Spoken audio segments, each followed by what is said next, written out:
आज हम सेवाड़ धाम आए हुए हैं, तो यहाँ के निवासी हैं और यहाँ के जाने माने पत्रकार हैं। आज हम उनसे बात करते हैं और यहाँ के बारे में जानने की कोशिश करते हैं, यहाँ की महत्ता के बारे में। तो आप बताइए, एक तो अपना नाम बताइए सबसे पहले। और मैम, मेरा नाम कमल देगड़ा है और मैं जर्नलिस्ट हूँ। और आज आप यहाँ सिवाड़ धाम में पधारे, इसके लिए आपका बहुत बहुत धन्यवाद। आज देवों ने हमें बुलाया तो हमें आना पड़ा, कार्तिक मास चल रहा है जी। तो बहुत अच्छा लगा हमें भी यहाँ आकर।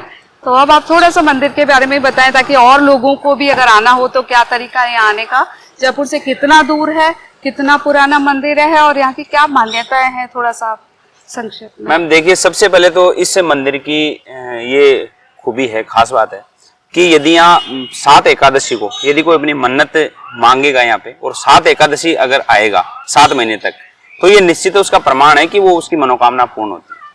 दूसरी बात है कि ये जो मंदिर है ये 500 साल पुराना है। अच्छा। और एक बागड़ा ब्राह्मण समाज के देवादास जी महाराज थे, जिनको स्वप्न में आकर उनको ये स्वप्न आया कि आप मुझे एक बैलगाड़ी होती है, उस बैलगाड़ी में रखें और यहाँ से चलते जाएं। अच्छा। पूर्व दिशा में। अच्छा। और जहाँ बैलगाड़ी की धुरी टूट जाए, अच्छा, वहाँ आप यदि मिट्टी खोदेंगे तो मेरा विग्रह निकलेगा वहाँ। तो देवादास जी महाराज यहाँ से जब रवाना हुए लक्ष्मी जगदीश महाराज को लेकर, और जहाँ विग्रह टूटा उनकी गाड़ी का, तो वो जगह थी सीतापुरा के आसपास गोनेर। अच्छा जी। तो वहाँ उनकी धुरी टूटी, जब खोदा गया तो उनका विग्रह निकला उसमें से। अच्छा। और उसकी स्थापना, लक्ष्मी जगदीश की स्थापना गोनेर में। लेकिन उससे पहले मैं बात करूँ सिवाड़ गांव की और सिवाड़ धाम की। सिवाड़ धाम में ये जो मंदिर था, तो जो चूने के पत्थर थे जाजड़ा भाटा के। अच्छा। हाँ, तो उसमें से एक टोकरी वो लेकर जाते थे और जैसे वो रोज सुबह घूमने जाते तो एक टोकरी भरकर ले आते। तो ऐसे करते करते उन्होंने इस मंदिर की स्थापना की और अच्छा भव्य मंदिर बनाया। अच्छा। उसके बाद फिर जब वो जीर्ण शीर्ण हो गया, 500 साल पुराना मंदिर था, चूने पत्थर का था, तो उसके बाद फिर गांव वालों ने एक समिति बनाई और ये बैठ के एक निर्णय लिया गया कि इसको एक ऐसा भव्य मंदिर बनाएंगे जो लोग वाकई में देखें और ये जो सिवाड़ धाम है उसकी महत्ता हो और ये पूजे। तो जब कई बार मीटिंगें हुई तो फिर ये निर्णय हुआ जब जाकर कि एक अच्छा मंदिर बनाएंगे। तो लगभग इसमें 4 करोड़ रुपए का इन्वेस्ट हुआ है और वो समस्त गांववासी और आसपास के जितने भी लोग थे, लगभग 50 किलोमीटर के, सब लोगों ने इसमें सहयोग दिया, खूब पैसा दिया और 17 साल तक इसका काम चला मंदिर का। और 25 जनवरी 2024 को मूर्ति की प्राण प्रतिष्ठा हुई, और भव्य प्राण प्रतिष्ठा और उत्सव हुआ कि ये वैसे ट्रेनें रुकती नहीं है, केंद्र सरकारी गाइडलाइन है। अच्छा। राष्ट्रपति आता है तभी ट्रेन रुकती है। अच्छा। लेकिन जब लक्ष्मी जगदीश मंदिर में जब प्राण प्रतिष्ठा हो रही थी और जब पब्लिक आई, भक्तजन आए, तो 4 बार यहाँ ट्रेनें रुकी उस दिन। विशाल भंडारा हुआ, विशाल यज्ञ हुआ, अच्छे हवन कुंड हुए खूब बड़े संख्या में, बड़ी जगह में। तो इस तरह के ऐसे कई तमाम यहाँ की खूबियां हैं।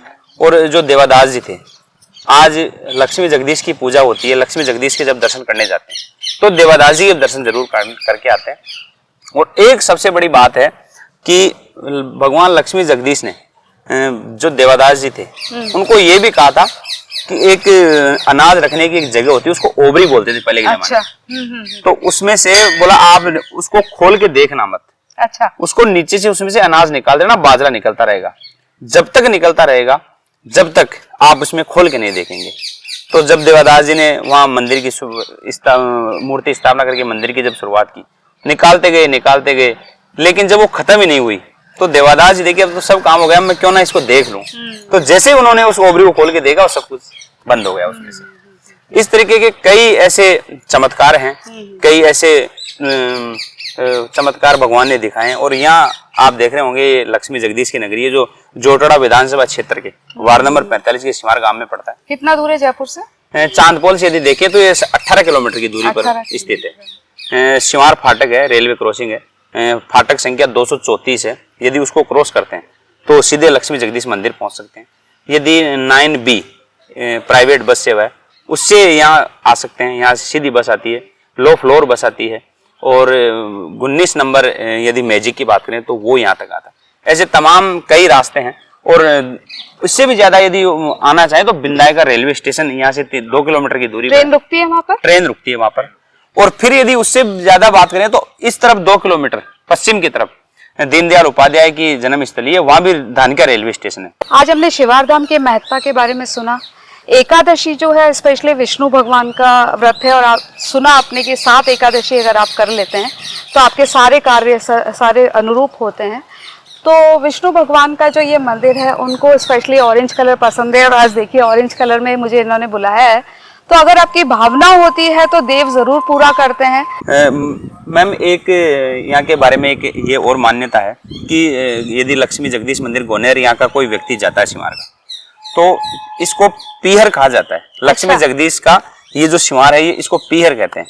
जैसे ससुराल होता है और पीहर होता है, वैसे इसको पीहर कहा जाता है। तो गोनेर धाम को भी कुछ नाम दिया गया है? गोनेर धाम में तो मैम ये वहाँ की आज भी ये मान्यता है कि वहाँ जब प्रसाद चढ़ता है, भगवान लक्ष्मी जगदीश को खीर और मालपुए का प्रसाद चढ़ता है, वो अति प्रिय है। और वहाँ जब आज भी प्रसाद चढ़ता है तो वहाँ के जो पंडित हैं वो पहले आवाज लगाते हैं कि जगदीश महाराज के पीहर से कोई आया हुआ है या सिवार से कोई आया हुआ है तो सबसे पहले उसका प्रसाद चढ़ेगा। अच्छा। आज भी वहाँ ये मान्यता चली आ रही है मैम। अच्छा जी। देखिए कितना आज हमें जानने को मिला आपसे, तो आज हम इनका बहुत बहुत धन्यवाद देते हैं कि आज इतना कीमती समय निकालकर आपको जानकारी दी है, और आप भी लाभान्वित हुए होंगे जरूर। आज के लिए थैंक यू सो मच।